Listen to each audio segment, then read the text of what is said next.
न्युजिल्यान्डकी prime मिनिस्टरले जनावरहरूको fart पादमा tax लगाउने भनिन्।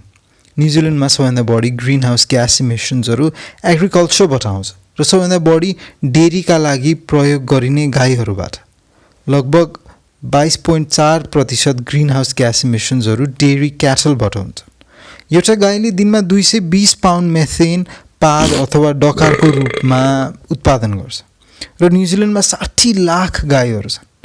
भनिन्छ मेथेनले ग्राउन्ड लेभल ओजोन बनाउँछ, जुन अत्यन्तै घातक ग्रीन हाउस ग्यास हो र मेथेन कुनै रूपमा ग्लोबल वार्मिङका लागि कार्बन डाइअक्साइड भन्दा बढी असर गर्छ।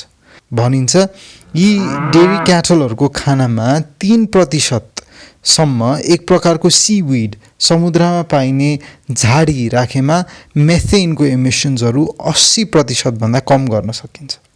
यो डेरी क्याटलको पाद र डकारबाट आउने ट्याक्स न्युजिल्यान्ड गभर्मेन्ट एग्रिकल्चर र डेरी इन्डस्ट्रीमा नै प्रयोग गर्ने सोचेको छ, तर यो ट्याक्स 2025 मा मात्रै लागू हुने कुरा छ।